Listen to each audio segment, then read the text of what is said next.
Hi everyone, this is Emily at the Coloring Oasis. Welcome to my video in this ongoing series of overseas international adult coloring books from my personal collection. Very excited to show you what I have today. If you haven't seen all the videos, please check in the comments below for any that you may have missed. And today I have two books that are spin-offs in support of pieces of literature. So my favorite topic, I have here the Anne of Green Gables coloring book, and which is a Korean coloring book, and I also have Daddy Longlegs. So let's talk about Daddy Longlegs first, because this one is less known, I have discovered. So Daddy Longlegs, this book is by Yalzza. It's Korean and English, so multilingual. It was published in 2019. It's 96 pages, and it is based on, the Daddy Longlegs was actually a novel written in 1912 by Jean Webster, and it's about a girl named Judy who lives in an orphanage and is released from the orphanage to a benefactor she has never met. So back during this time period, there were a lot of novels being written in this fashion with the sort of contemporary classic trope of views of young girls coming into adolescence, or views of adolescence during this time period, meant to also follow the orphan trope, which we see quite a bit. We do see it in very similar stories. Anne of Green Gables by Ellen Montgomery, which I'm going to show you, and of course Louisa May Alcott, who wrote Little Women. They weren't exactly orphans, except they were left on their own a bit when their parents were away with the Civil War doing this and that. And but still the sort of young girl kind of turn of the century struggles is what we see in these stories. And I love to see coloring books put out based on literary works. So all of these are really great books, highly recommended. But anyway, here's the back of this book. This is very thick, heavy, you can hear.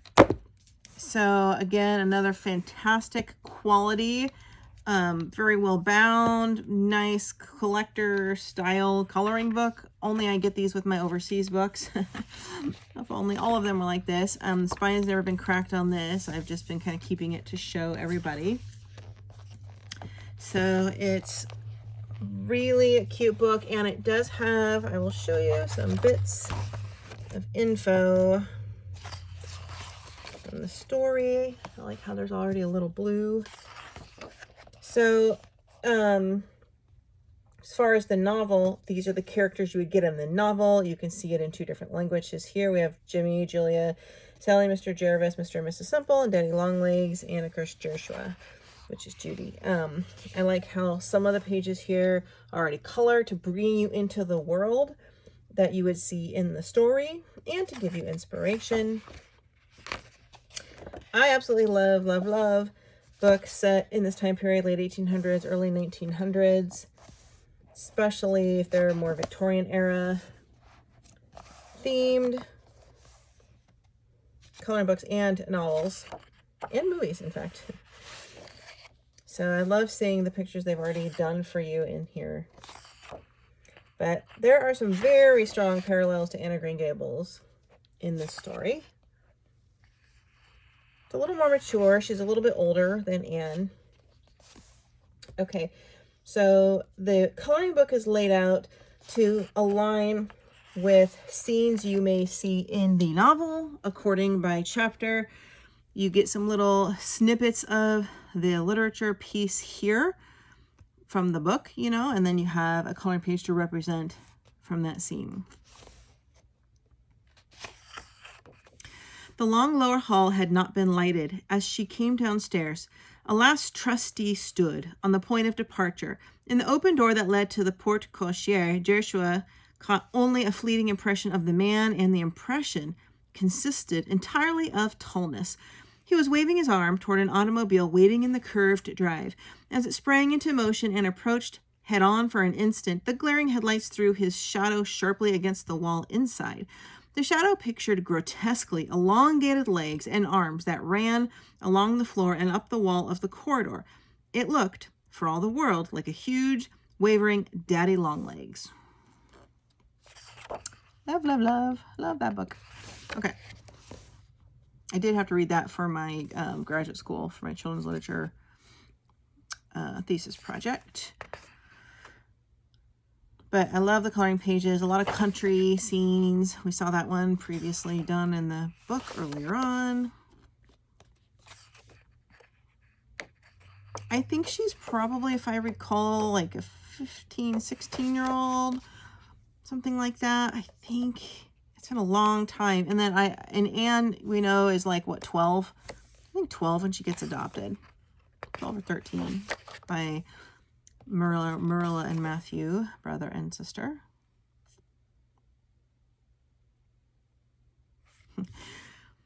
I've changed my name. I am still Jerusha, in the catalog, but I'm Judy every place else. It's sort of too bad, isn't it, to have to give yourself the only pet name you've ever had? Great insights into her mind. Love the description in the novel of the clothing, the time period. It's a fine thing to be educated, but nothing compared to the dizzying experience of owning 6 new dresses. I have an evening dress, pink mull over silk. I'm perfectly beautiful in that. And a blue church dress and a dinner dress of red veiling with oriental trimming makes me look like a gypsy. And another of rose-colored challis and a gray street suit and an everyday dress for classes. That wouldn't be an awfully big wardrobe for Julia Rutledge Pendleton, perhaps, but for Joshua Abbott, oh my. Anyway, fun. If you go through this, it's going to make you want to pick up the novel, which I'll have to see on Amazon if they have the copy of the one that I have, which is one of my favorites. I'll link it below if I can find it. It's a very good book. You can actually read the book and color along at the same time.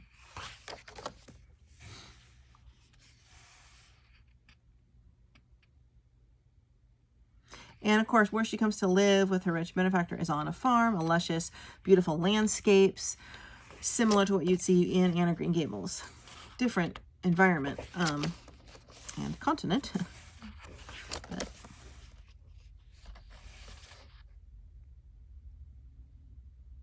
that would be fun to color. Oh, there's a Christmas scene, my fave.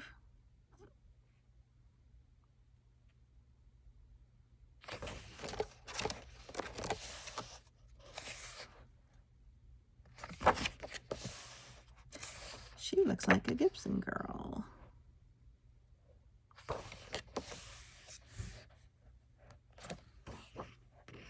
So she does go through quite a journey in the novel and grows older. A little bit older, not a ton older, but older enough to court.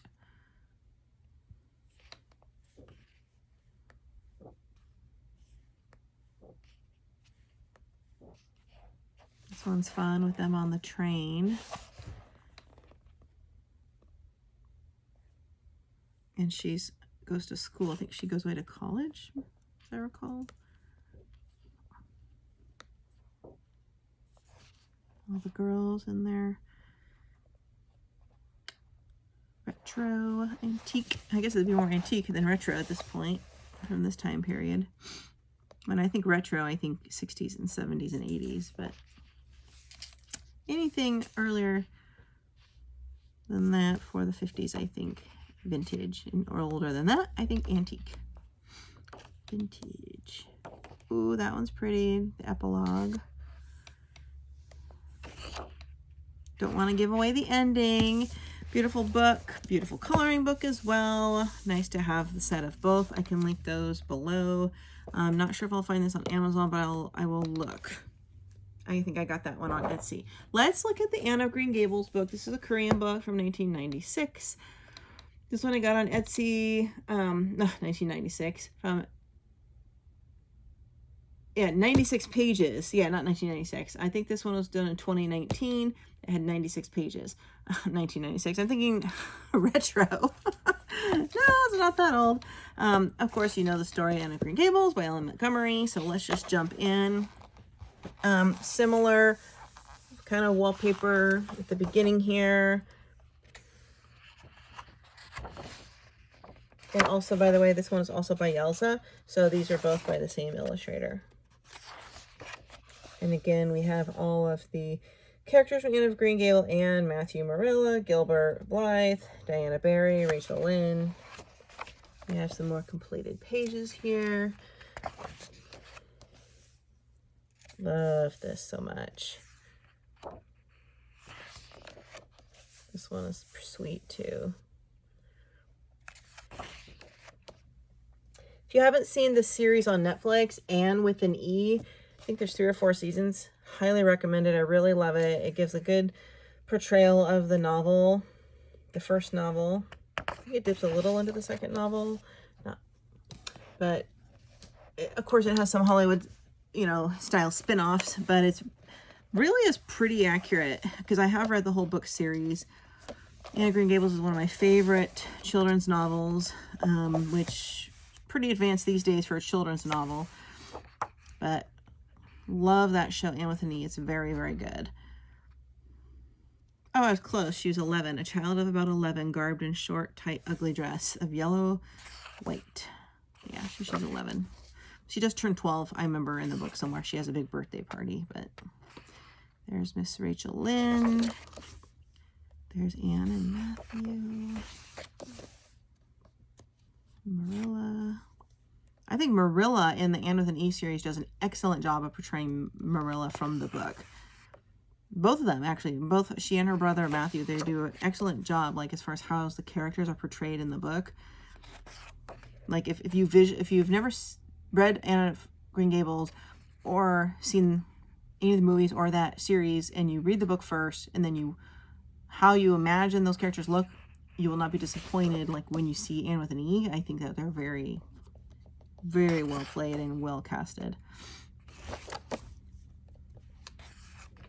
There was another Anne Green Gables movie series. Oh, it's older. Is it like early 2000s or late 90s? 3-part movie, 3 movies made with the same actress that played her. Gosh, what is her name? I thought I liked that one the best until I saw Anne with an E, but no, it's not my favorite. But oh gosh, what is her name? I'm gonna have to think of that for a minute. She was in a Christmas movie too. Hallmark Christmas movie. Oh. That Anne in Anne with an E is very gangly and kind of ugly, like how she describes herself in the novel, or how the author describes her. In the movie series I'm thinking of, she was a lot prettier. Red hair, yes, but prettier.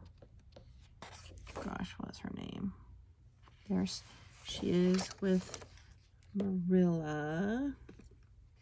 There she is on the farm. We've got, she is at the schoolhouse having a bad day. Oh, that's when she hits the book over Gilbert's Blythe's head. Of course, you can assume when they hate each other, it's going to end up in a love story.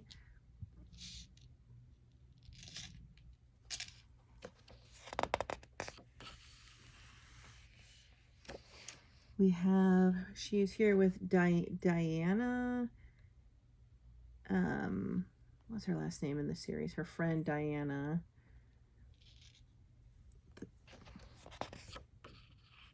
Diana. I'm just giving you some of the text while we're looking at the pictures here.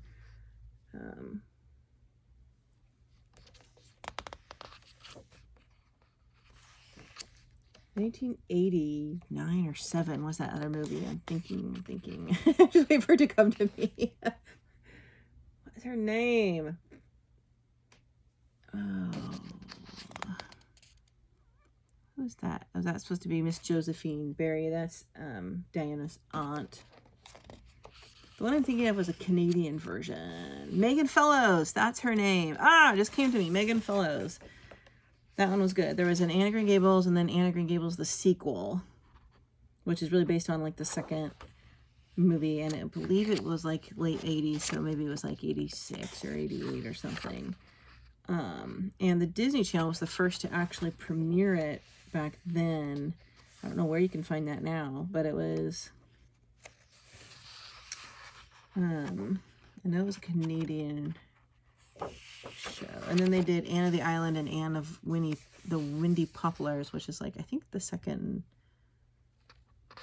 book. Megan Fellows, that's what it is. Now I gotta think what the name of that Christmas movie is she was in. Oh. It's kind of a depressing one, so I guess that's why I don't remember. I usually remember all the... Actually, I think that one was a Lifetime movie, and a Lifetime Christmas movie. I don't remember this scene. Interesting.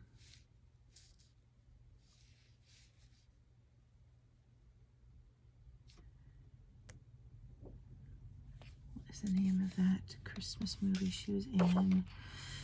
I can't remember something. I'm thinking. The Christmas Child. Ha! Thought of it. See if I just give myself a second to think of it. The Christmas Child. That was early 2000s, and her husband goes back to just find his... They're on the verge of divorce, and her husband goes home to his roots to figure out who his birth parents were or something, and it was kind of a depressing Christmas movie, but that was Megan Fellows too. Winter at the Queen's. Here she is getting older. The Reaper Whose Name is Death. This is when Matthew died? No, this is when Matthew dies. Yeah, I think this is when Matthew dies. That's a very sad coloring page. And that's when Gilbert is off on his adventures, and they're going to reunite later on when they get married, of course. The epilogue, and then, of course, she becomes the teacher in the place where she grew up. Very classic story. And what do we have here? Books that I don't have. Okay, well, anyway, now that I've totally racked my memory with... this was the Anne of Green Gables, also by Yalzza, and the Daddy Longlegs by Yalzza. Both of these are on Etsy. I will link them below. I will also link copies that I have of these books in case you're interested below, my favorite versions. Thank you so much for watching, and I will see you in another video.